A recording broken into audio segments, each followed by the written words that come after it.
lu ñu xas la tënk ba nopp élément nouveau bi ñuy wax bi procureur bi teg mooy lan rapport IGF la wax mooy seen élément nouveau bi sama doomu ndey maanaam mu ngi koy tënk kañ la génn élément nouveau balaa mu doon am mooy ci bi procès bi nekkoon dans le show ci diir boobu noonu benn élément nouveau génn mais doo toog pendant quelques années nga ñëw génne benn élément kan moo ko signé donc nañ xoolaat suñu bopp parce que fi ñu jëm ak ñii day di pratiquement retourner Sénégal dans des états bananières mooy que ne constitution justice code électoral ak suñu cour constitutionnel yëpp ak conseil constitutionnel yëpp la ñu war a nërmeel pour rek taaye ko pour le bon gré d'une personne. Très bien loolu dañ ko war a bañ. alors Bachir. voilà ci wàllu wi. waaw Mohamed man de ci wàllu wi dama jàpp ni les avocats de Sonko sont très vicieux.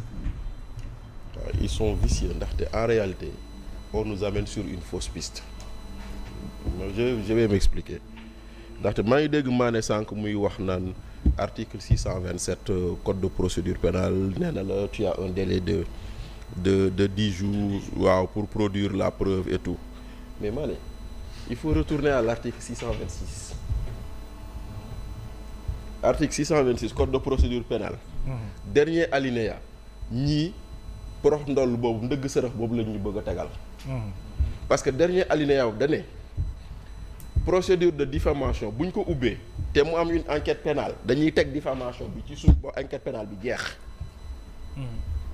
ñii foofu la ñu bëgg a yóbbu et déjà y a des procédures pénales sur le Prodac yaa ngi tudd Mamina Daffé effectivement ils sont deux comme yaa ngi tudd Cissé kon ñoom bëgguñu procès am na décision ba le anéantir mu bii nekk fi tàggatembe loolu rek moo leen ci soxal mais attention ñooñu li ñu leen di toppee c'est sur la base du rapport de la Cour des comptes boo xamante ne de 2018 à mais on est d'accord c'est-à-dire que l'existence du rapport procédure pénale ouverte sur le Prodac loolu lañu nekk di wax nii donc aujourd'hui attention loolu mooy benn bi kon nag bàyyi leen xel ni ñii dañ ñoo bëgg a teg deal boo xam ne bii ce qui les intéresse c'est l'anéantissement de la décision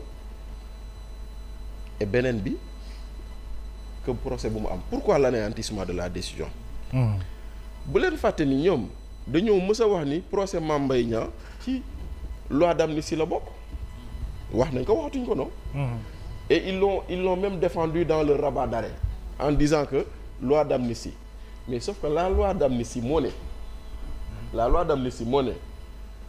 cette loi article 5 ne préjudicie pas du dommage des intérêts des tiers aujourd'hui Ousmane Sonko ce qui l'intéresse c'est de ne pas payer à Mame Mbaye Niang les dommages et intérêts 200 millions oui et pour ne pas les payer il a commis une faute pénale qu'il a avoué et que ses avocats ont confirmé ah oui mooy moo toog mu ne bañ a fay sama Mame Mbaye Niang tax na ma jël sama alal jébbal naa ko samay doom organisation frauduleuse son insolvable c'est de la banqueroute frauduleuse loolu da ko tere c'est de la banqueroute frauduleuse ay avocats ñu ne ñu dëggal ko n'est-ce pas yéen a ko dégg donc loolu c'est une faute pénale sauf que dafa jàpp ni raw na te rawul dafa jàpp ni raw na te rawul xam nga lu tax rawul waaw en droit il y a ce qu'on appelle la fraude polienne xam nga lan mooy la fraude polienne Aïssatou dafa yoral Omar Faye Omar Sow xaalis pour bañ a fay Omar Sow mu jël alalam jox ko monsieur Mané loi may na Omar Sow mu topp monsieur Mané ah oui c'est du droit mooy kër ga mu maye ñamu ko may loi may na leen ñu topp ñooñu kon rawagul de loolu mooy pour man benn bii nga xam ne bii moom la ñuy jéem a xool nuñ ko naxasaale or en droit les intérêts civils boo ko déggee dafa am action pénale c'est-à-dire que on ne peut pas détacher l'action pénale des intérêts civils ñaar yi ngay boole dël naan wala nga jël tuur mënoo jël bii bàyyi bële loolooy benn bi oui rapidement la ca des beneen bi nee naa leen dañ ñu nekk di yóbbu sur de fausses pistes et attention delluwaat leen ca la indi procès en diffamation bi ce n'est pas l'existence du rapport c'est les propos tenus. diffamation. Ah voilà. kon le problème c'est pas le rapport de c'est les propos. ca diffamation nit moo toog nii. waaw nit moo toog nii yëkkati téléphone am nii. yu leen jaaxal moom rapport épinglé na ko ci 29 milliards. rapport épinglé na ko ci 29 milliards foofu la wax ji nekk. c'est ça le fait diffamatoire ce n'est pas l'existence du rapport ou non mais de dire rapport épinglé na nit ci 29 milliards. kon fait diffamatoire boobu noonu foofu la 627 di ñëwee nag article 627 fukki fan lañ la may. délai ba. mooy kon nag tey jii nii. très bien. qu'on ne nous amène bay pas woy na mbuus maintenant lu des nag. waaw lu des nag. moo di ne Sénégal ba muy tey c'est la première fois ma dégg révision procès. c'est la première fois nee naa leen fii même Ablaye Wade a tenté la révision du procès de Mamadou Dia et il n'a pas pu.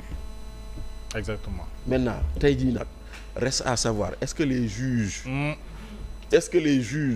qui ont rendu une décision vont se déjuger.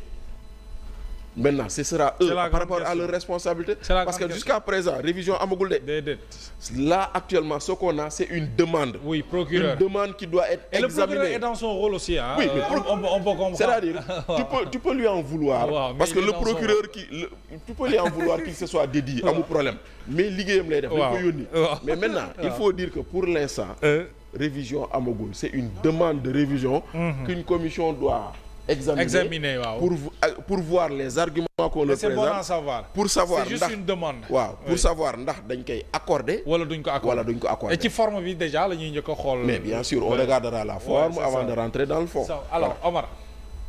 procès ba. il faut nga xam benn affaire il faut ñu tënk benn affaire. Depuis le début jusqu'à nos jours ce qui intéresse Sonko c'est sa candidature. 2029. moo nekk ci xel bi. moo nekk ci xel bi. moo tax aujourd'hui l'adversaire de ce régime c'est des gens qui sont dans ce régime. Sonko Diomaye adversaire am du opposition bi de adversaire am mooy ci biir camp moom ñun ñëw opposé wu. parce que tous les actes yi Sonko di def c'est pour voir nan la ñuy def pour mu nekk candidat loolu mooy objectif am.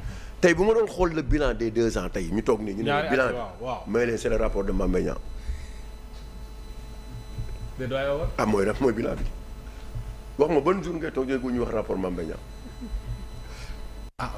donc non parce que ça tourne autour de ça mais Mame Mbaye a dit quelque chose je l'ai dit ñeneen nee na rapport IGF bu fekkee dañ ko signé Diba la waaw loolu de la wax démb moom ci baa et puis Bah Diakhaté ñu ngi koy nuyu bu baax a baax di ko bàyyi